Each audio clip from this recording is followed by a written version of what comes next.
Bismillahirrahmanirrahim. Alhamdulillahirabbil alamin wa bihi nasta'in ala umuri dunya waddin. Wassalatu wassalamu ala asrafil anbiya'i wal mursalin sayyidina maulana Muhammadin wa ala alihi wa sahbihi ajma'in. La hawla wa la quwwata illa billahil aliyyil azim. Qala al-musannif rahimahullah wa nafa'ana bihi wa bi 'ulumihi fid dharain amin ya rabbal alamin. فائدة. قال الإمام عبد الكريم بن هوازن القشيري رحمه الله في رسالته بسنده إلى أبي عمرو السكندري قال: مررت يوما بسكة فرأيت قوما أرادوا إخراج شاب من المحلة لفساده وامرأة تبكي قيل إنها أمه فرحمها أبو عمرو فتشفع له إليهم وقال: هبوه مني هذه المرة فإن عاد إلى فساده فشأنكم. فوهبوه منه فمضى أبو عمرو. فلما كان بعد أيام اجتاز بتلك السكة فسمع بكاء العجوز من وراء ذلك الباب فقال في نفسه: لعل الشاب عاد إلى فسادي. فنفي عن المحل فبكت أمه فدق عليها الباب فسألها عن حال الشاب فخرجت العجوز قالت إنه قد مات. فسألها عن حاله فقالت لما قرب أجله قال لي: لا تخبر الجيران بموتي فلقد آذيتهم وأنهم يشمتون بي ولا يحضرون جنازتي فإذا دفنتني فهذا خاتم لي مكتوب عليه بسم الله فادفنيه معي. فإذا فرغت من دفني فشفئي إلى ربي. قالت ففعلت وصيته. فلما انصرفت عن رأس قبره سمعت صوته يقول: انصرفي يا أمه فقد قدمت على رب كريم. قال الشارح وهو الشيخ زكريا بن محمد الأنصاري في دلالة على أنه تاب توبة بالغة حتى أنه تبارك بسم الله وتشفع به وبدعاء أمه وتاب تمهما قبلها لقوله تعالى: وإني لغفار لمن تاب وآمن وعمل صالحا ثم اهتدى. Faedah. Berkata Imam Abdul Karim Al-Qushairi, Imam Qushairi, seorang tokoh tasawuf yang masyhur terkenal, dalam kitab Risalah Qushairinya dengan sanad yang tersambung sampai kepada si aktornya, pemerannya, itu Abi Amr As-Sakandari. Beliau bercerita, suatu hari aku berjalan melewati gang yang besar. Tiba-tiba aku melihat orang-orang sedang ramai sekali ingin mengusir seorang pemuda dari tempat itu karena bejatnya si pemuda tersebut, sedangkan ada seorang perempuan yang menangis dan aku mengira itu adalah ibunya. Maka Abu Amr ini kasihan sama ibunya dan memberikan pertolongan kepada pemuda itu dari warga. Kemudian dia mengatakan, serahkan kepadaku sekali ini saja. Kalau dia balik lagi maka itu urusan kalian. Fasa'nakum. Fawahabuhu minhu, maka mereka menyerahkan kepada Abu Amr. Maka Abu Amr pergi. Setelah beberapa hari dia lewat gang itu lagi, mungkin semingguan, kok rame lagi gangnya itu, dan mendengar suara tangisan orang tua, ibu-ibu nangis dari belakang pintu. Maka Abu Amr berkata dalam dirinya, mungkin pemuda ini kumat lagi nih bejatnya ini. Lalu diusir si pemuda ini sama warga dan ibunya menangis. Lalu diketok pintunya sama Abu Amr. Dok. Begom. Maka Bertanya si Abu Amr ini tentang kabarnya si pemuda. Apa kata orang itu, ibunya ini? Innahu qad mata, dia sudah meninggal. Terus ditanya, kenapa dia meninggal? Gimana kronologinya kok bisa meninggal? Apa dikeroyok sama warga atau gimana? Maka diceritakan, ketika dekat ajalnya, dia memanggilku. Ketika dia sakit parah, sakaratul maut, ya, sekarat, dia memanggilku, ibunya ini, dan berkata, la tukhbiril jirana bi mauti, jangan kasih kabar nanti kalau aku meninggal, tetangga-tetangga jangan dikasih kabar. Diam aja ibu, aku sudah banyak mengganggu mereka dan mereka nggak mungkin akan mengurus jenazahku dan nggak akan mau mendatangi jenazahku. Nanti pendem aja jenazahku wahai ibuku, dan ini cincin ini aku tulis di situ bismillah. Cincin ini aku ukir lafaz bismillah. Tanamkan bersama jenazahku nanti. Ketika engkau sudah selesai menguburku, maka berdoalah kepada Allah untuk keselamatanku. Maka aku lakukan, kata ibunya ini. Dia bercerita ibunya ini kepada Abu Amr, lalu aku lakukan wasiatnya anakku itu. Ketika aku pergi dari kepala kuburnya, an ra'si qabrihi, setelah aku berdiri dari kepala kuburan anakku, sami itu sautahu, aku mendengar suara anakku berkata, insarifi ya ummah, kembalilah wahai ibuku, faqad qadimtu ala rabbin karim, aku telah datang kepada Tuhan yang maha dermawan. Subhanallah. Syekh Zakaria Al-Ansari, guru daripada Syekh Abdul Wahab Asy'arani juga, Syekh Zakaria Al-Ansari mensarahkan, menjelaskan cerita ini, fihi dalalatun ala annahu taba taubatan balighah. Ini di dalam cerita ini menunjukkan bahwa si pemuda ini sudah bertobat dengan tobat yang sungguh-sungguh. Tobat yang sungguh-sungguh. Kemudian hatta tabarraka bismillah, sampai-sampai setelah bertobat dia bertabaruk dengan lafaz bismillah, dibuat cincin. Cincinnya diukir bismillah buat meninggalnya nanti. Jenazahnya cincinnya ditanam bersama jenazahnya, dikubur bersama jenazahnya. Dan juga bertasafu, mengambil syafaat dengan bismillah, dan juga berkat doa ibunya. Taubat itu menghapus sebelumnya dosa-dosa yang sebelumnya yang dia lakukan.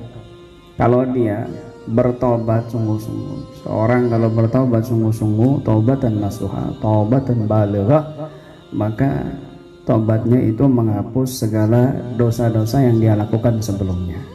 Tapi taubatnya sungguh-sungguh, taubatnya sungguh-sungguh. Tuh, saya taubat nggak mau main game lagi. Tapi baru ngomong segitu, 1 jam berikutnya main game lagi. Ini namanya taubat bohong, taubat lombok. Tuh pedes, aduh kapok aku pedes, masya Allah. Tapi besok makan pedes lagi. Ini taubat lombok. Kenapa? Karena Allah berfirman, wa inni laghaffarun liman taba wa amana wa amila salihan tsumma ihtada. Sesungguhnya aku zat yang maha mengampuni dosa orang yang bertobat dan beriman kepadaku. Wa amila salihan, setelah dia bertobat, beriman kepada Allah, dia melakukan amal saleh, tsumma ihtada, maka orang itu kemudian akan mendapat petunjuk dari Allah. Tobat, tobat, tobat, tobat, tobat, tobat, males ibadah. Tobat, tobat, tobat, tobat, sholatnya bolong-bolong. Tobat, tobat, tobat, tobat, dikirnya nggak pernah. Ini tobat bohong, bukan tobat nasuha. Tobat menyesali perbuatan dosanya dan berazam tidak mau melakukannya, dan juga meninggalkan perbuatan dosanya, lari dari perbuatan dosanya seperti dia lari dari dikejar singa. Itu, aduh, tobat, iya tobat. Kenapa? Saya nggak mau begitu lagi. Apa sih? Mendem. Loh, kenapa kamu tobat? Ya nggak punya duit. Tobatnya karena nggak punya duit. Nah kalau ada duit, ya balik lagi lah. Ini berarti tobat bohongan. Saya sudah nggak mau ngerokok lagi, sudah capek bibir saya ngerokok terus, capek. Giliran ada temennya punya rokok, diminta. Ini berarti tobatnya bohongan. Begitu.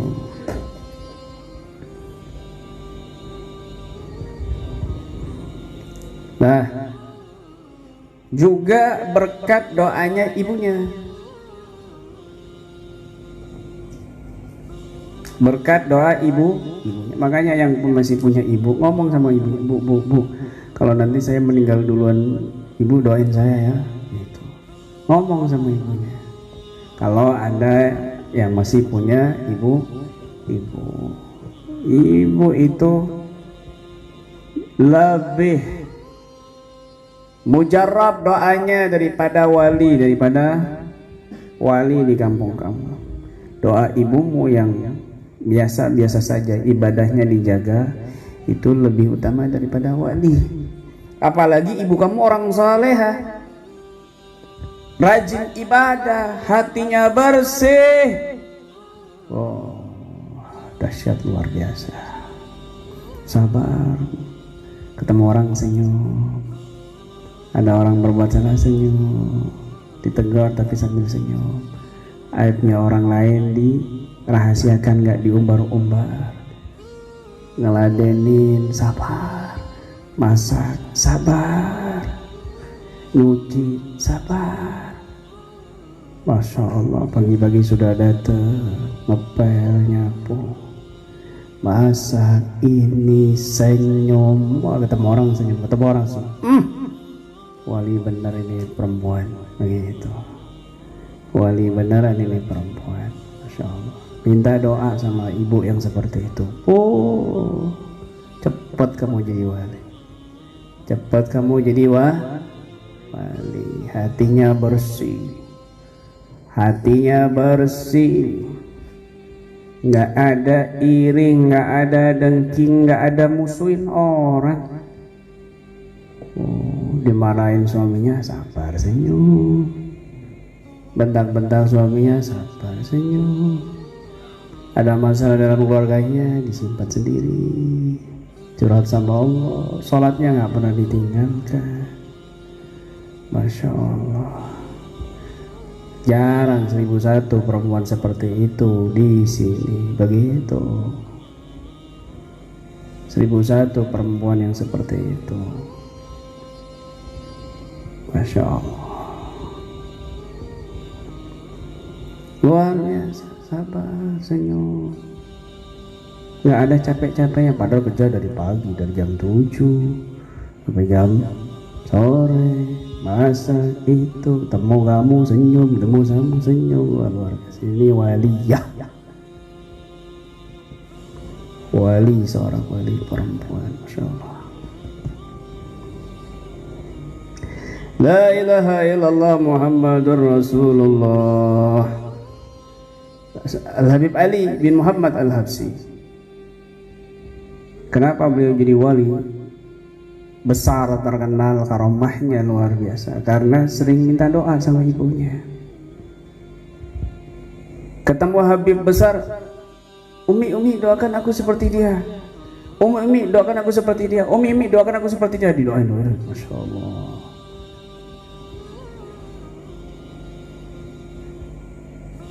Kadang-kadang uminya sendiri yang mendoakan, ketemu, ya Allah jadikan anakku seperti dia, jadikan anakku seperti dia, jadi wali. Begitu. Nah kamu yang sudah jadi ibu ya harus bisa, harus jadi wanita yang soleh, harus jadi wanita yang sabar, harus jadi wanita yang tangguh, begitu.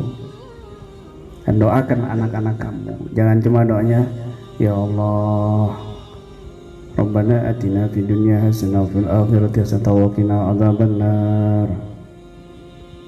Ya Allah, lancarkan urusanku, rezekiku, lunaskan hutang-hutangku. Anaknya dilupain, anaknya bandel, utangmu lunas, anakmu yang gantian ngutang-ngutang. Kenapa kamu lupa doain anakmu? Begitu, doa ibu itu luar biasa. Nah, dalam kisah ini tadi, bidu'ai ummihi, dia ini preman bejat, mau diusir sama warga, bayangkan preman ini saking bejatnya, mendem, mabuk, malak, mau diusir, ibunya nangis-nangis. Abu Amr melihat daripada temannya Imam Quzairi bercerita ke Imam Quzairi sampai ditulis di bukunya sendiri. Udah, ini urusanku, aku yang bimbing dia, nanti kalau misalnya komat lagi terserah kalian. Rame lagi minggu depan, ternyata si pemuda itu meninggal dunia. Dan malah berpesan, ibu nanti kalau mati, kalau aku meninggal nggak usah kasih tahu tetangga mereka, aku banyak mengganggu mereka. Faqad adaituhum, aku banyak mengganggu mereka ya. Wahai ibuku, sudah tolong ibu ya, mereka nggak akan mendatangi jenazahku karena aku sudah banyak mengganggu manusia. Kuburkanlah aku, dan ini aku buat cincin, di sini aku ukir bismillah. Tolong kubur bersama jenazahku dan doakan aku selamat.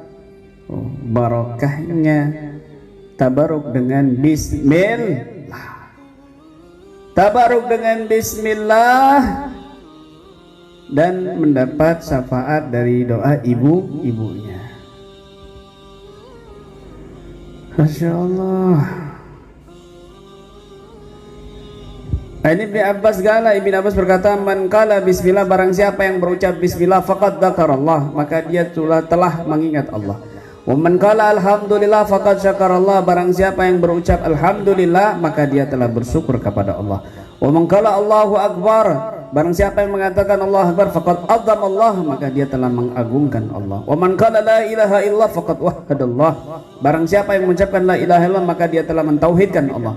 Wa man qala la haula wala quwwata illa billah faqad aslama wa taslam, barang siapa yang mengucapkan la haula wala quwwata illa billah maka dia telah menyerahkan diri dan pasrah kepada Allah sepasrah-pasrahnya. Wa kana lahu biha kanzun fil jannah, dan dia diberikan gudang daripada surganya Allah. Qultu fafham, ketahuilah dan pahamilah, bi anna hadzal dzikir, sesungguhnya zikir ini ihtawa ala fadli hadzal hadis, mengandung daripada keutamaan hadis ini.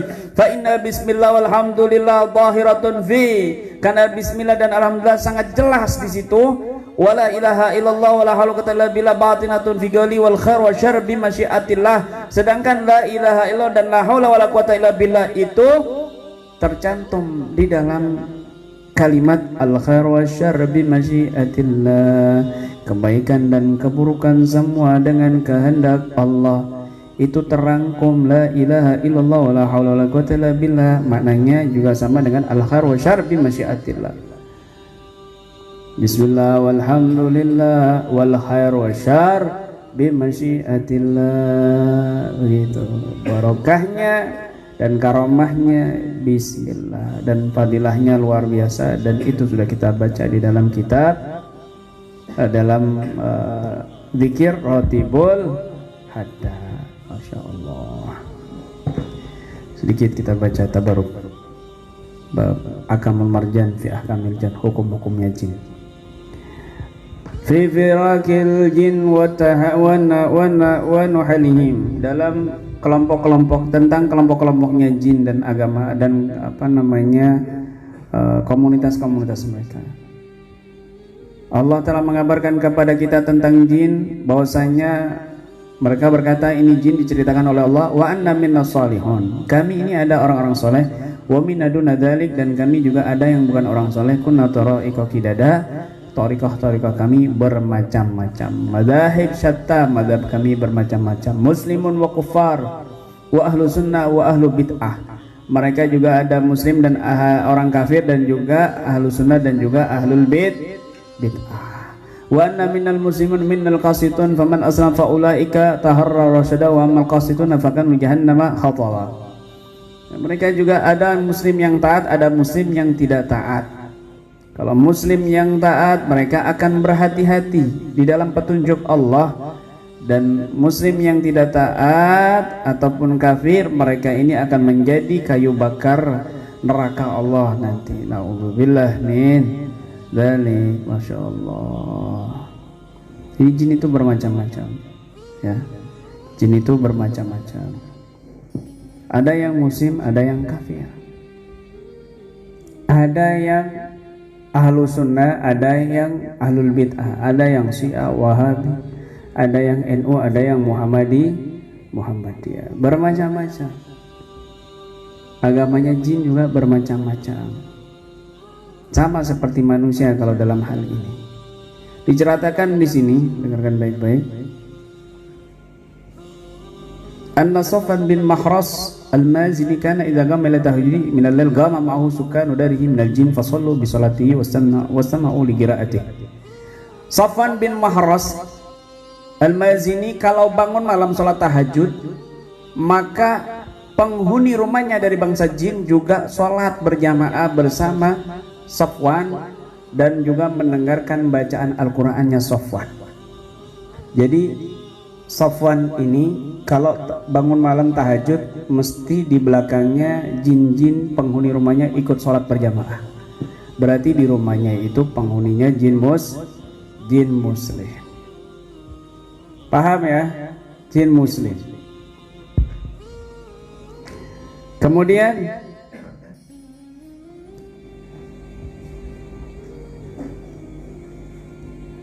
As-Sirri berkata,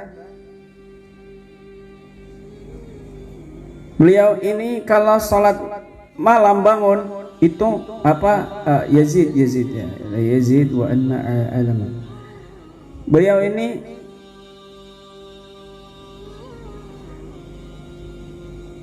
kalau bangun malam mendengar gemuruh. Kalau bangun malam tahajud itu mendengar gemuruh sampai ketakutan. Fanudia, maka ada suara mengatakan, la tahza ya Abdullah, jangan takut wahai Abdullah. Fa inna nahnu ikhwanuk, kami ini saudara-saudaramu. Nagumu bi qiyamik, kami bangun tahajud dengan tahajudmu. Litahajud, untuk sama-sama berjamaah salat tahajud. Fa nusalli bi salatika, kami mau salat berjamaah sama kamu. Qal fa ka'anna anisa ba'da dzalik ila harakatihi. Maka setelah itu ini tenang dari hal yang seperti itu. Awalnya ketakutan, tapi setelah ada suaranya, nggak usah takut, kami mau sholat berjamaah sama kamu, tenang saja. Jin muslim awalnya takut, dengar kayak gitu ke tengah malam jam 2 jam 3, kamu mungkin pipis di celana kan begitu. Oh ya, so nginep di hotel angker aja ketakutan. Paham ya? Nginep di hotel angker aja ketakutan, apalagi bangun malam sendirian, tambah kabur ya, tambah kabur. Tunggu, kami mau sholat bersama kamu. Bos gue kabur, padahal Reno ngomong pakai bluetooth speaker.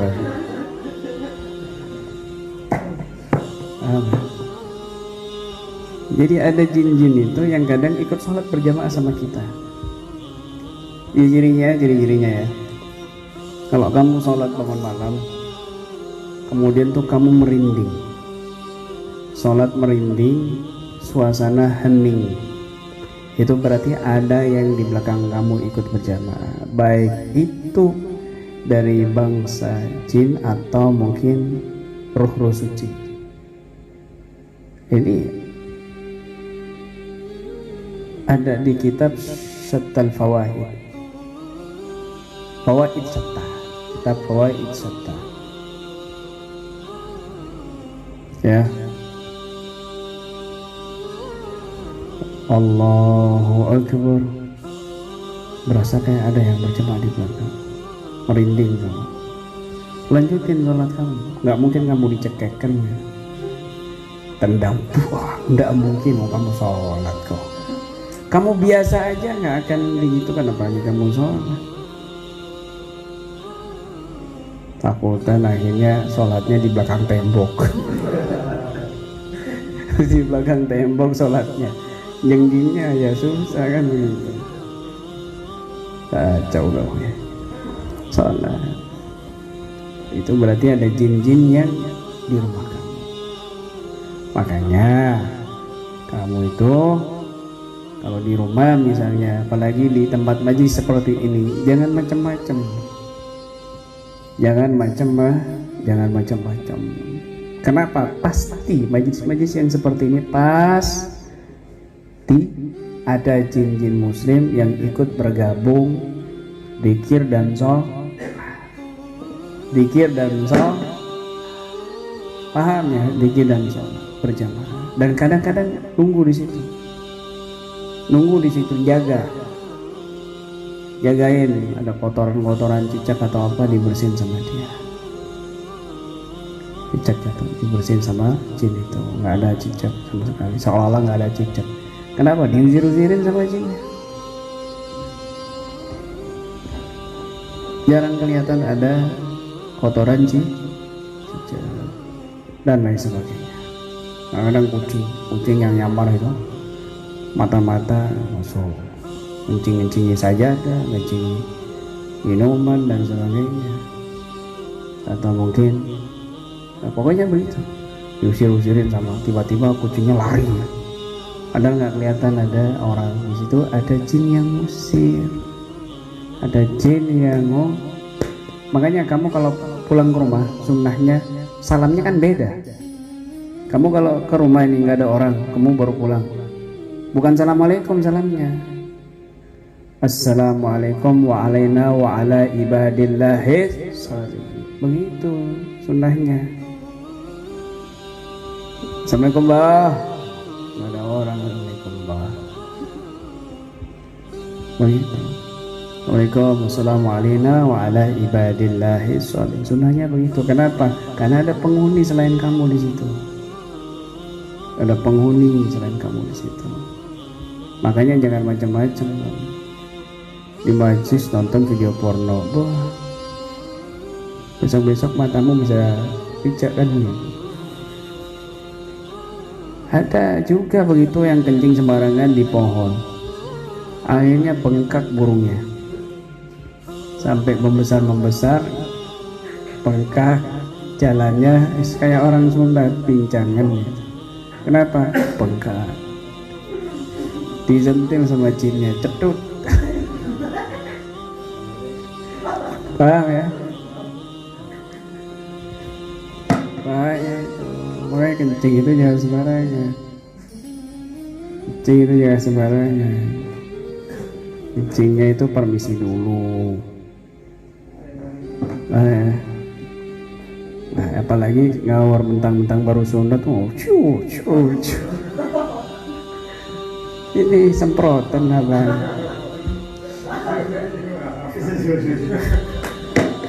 Nggak boleh begitu, ada aturannya. Kencing itu jongkok, sunnah Nabi. Nabi itu paling berapa kali? Sekali, 2 kali paling kencing berdiri. Tapi lebih sering Nabi kencingnya jongkok, ada aturannya. Jongkok. Ya. Insyaallah, bahaya. Kencing misalnya di sungai yang teduh, yang airnya itu nggak ada alirannya, ini juga bahaya. Itu juga tempat jin istirahat, di lubang-lubang tanah. Jangan, itu kadang-kadang ada jin juga di situ. Paham ya? Itu paham ya? Karena jin ini jumlahnya lebih banyak. Jinnya itu lebih banyak. majlis-majlis seperti ini panas dia masuk. Makanya kalau ada pasien, ada jinnya ya panas di sini. Mandiri majlis tuh. Oh, yang dari Tangerang mana? Keluar. Waduh. Awas, nyasar nanti. Bahaya. Oh, sama siapa? Belum pulang. Masih ikut pikir habis ini. Masya Allah. Ya, itu penting sekali, hati-hati di rumah itu, hati-hati, jangan sembarangan. Jangan juga membicarakan keburukan orang kayak ngopi. Tuh, saya curiga sama si Ratu Reno itu beneran manusia kan? Jangan, itu nanti laporan jinnya. Loh, kamu kok curiga, kenapa? Nggak tahu, saya unik aja ngelihatnya. Belum pernah saya lihat di bumi kan gitu. Kalau mimpi buruk pernah lihat kan gitu. Kalau pas mimpi buruk ada.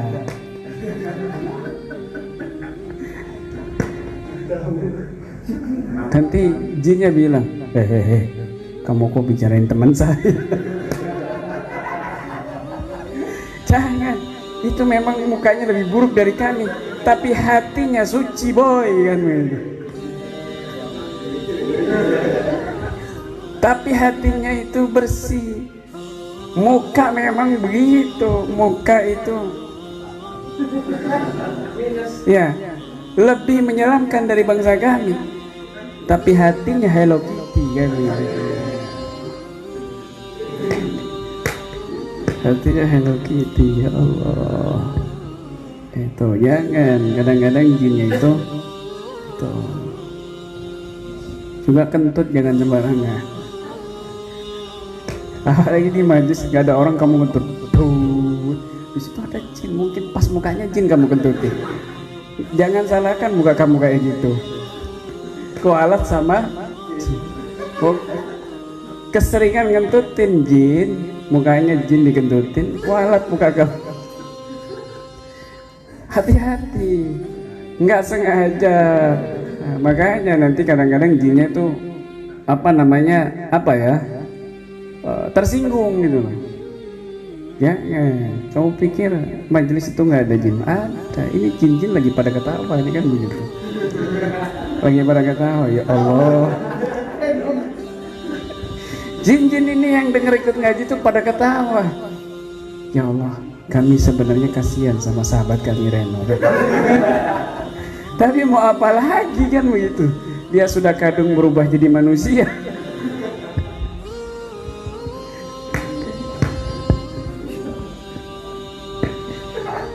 Mau apa lagi kan itu, ya Allah. Ketawa itu. Akhirnya dia viral di dunia nyata juga di dunia jin gitu. Nanti ada jin, mau ke KBR, mau ngapain? Itu mau ketemu Reno, teman kita kan.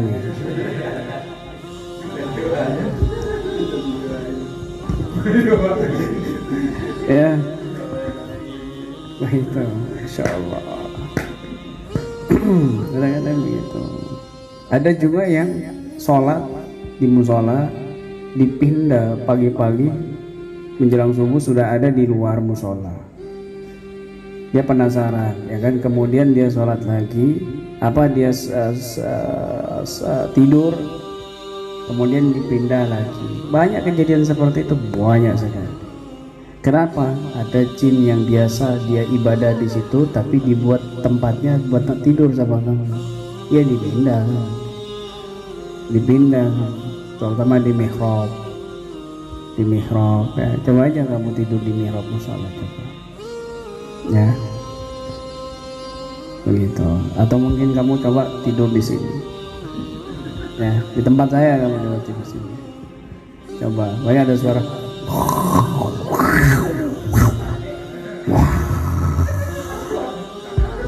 Ya, lo itu bawang putih. Kalau dia kan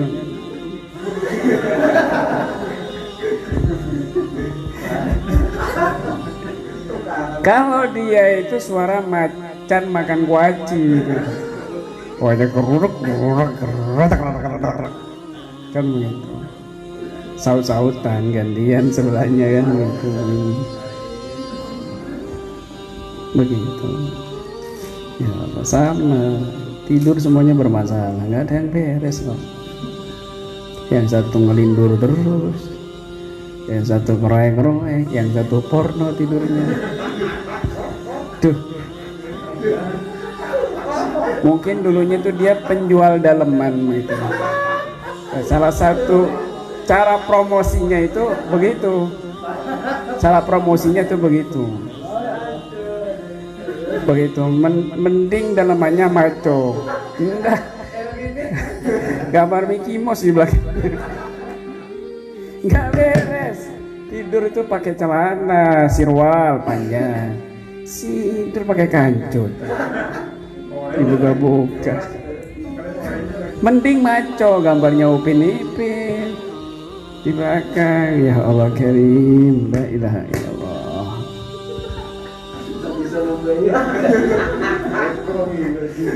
Itu maksudnya itu biar teman-temannya nih, wow. Supaya temannya beli gitu loh, beli. Wah ini saya perlu beli. ini bagus ini. Nggak bener kamu itu. Lihat saya nih, kan saya pakai celana. Saya tidur pakai celana panjang sedengkul. Begitu nggak sembarangan pakai sarung, pakai celana sirwal. Kamu sarungnya nggak dikunci, kancutan toh, bongkal-bongkal. Mending seksi, ya Allah. Lihatnya udah tak siram pakai teh panas itu. Ya kan? Ya. Tuh. Ini dari berarti kancutnya bolong itu ya itu. Ada yang komentar. Samsul Arifin berarti Reno jelmaan jin ya Kiai. Loh dia baru tahu. Dia baru tahu. Baru tahu. Baru tahu nih. Ya Allah. Baru tahu. Saya di sini pondok itu menerima 3 jenis makhluk. Manusia beneran, jin beneran. Yang satu ini separuh manusia, separuh jin. Ada semua di situ. Kamu nggak tahu apa? Ada semua di situ. Jadi nggak usah kaget, nggak usah takut. Gitu. Ya, kalau mau mondok datang aja di sini. Begitu ya. Pasti nanti orang-orang datang ke sini pada penasaran. Loh, Reno yang mana ya? Loh, kenapa? Enggak. Saya penasaran, tapi saya mau baca ayat kursi dulu kan. Saya gitu. Pak Yai, saya mau ketemu Reno, Pak Yai. Saya sudah baca Wirsakon 7 kali, Pak Yai. Masya Allah. Nah, jadi jin itu bermacam-macam. Jangan sembarang, terutama di majelis. Jangan ngaco, jangan ngawur. Bahaya. Jinnya kadang-kadang nggak terima, kamu nanti diganggu sama jin, akhirnya kesurupan dan begitu. Hati-hati ya. Karena juga ada sahabat yang perang sama jin waktu itu ya. Ada sahabat yang terbunuh, ini sahabat Nabi terbunuh dengan jin, saling membunuh. Itu banyak ceritanya itu ada beberapa sahabat itu, Masya Allah. Dan jin itu bisa terbunuh juga, kayak ceritanya Khalid bin Walid yang membunuh jin bernama Uzza, yang dia dari satu pohon disembah-sembah, pohonnya dikasih ritual, kemudian ditebang pohonnya, tapi kamu nggak membunuh setannya, katanya Nabi. Ada setan di sana bernama Uzza, bunuh, kata Nabi. Betul. Didatengin sama Khalid bin Walid sampai dibunuh itu jin yang bernama Uzza di pohon tersebut. Sudah setelah itu pohonnya tidak lagi disembah-sembah. Itu artinya jin ini bisa dibunuh. Setan bisa mati, jin bisa mati, kecuali iblis.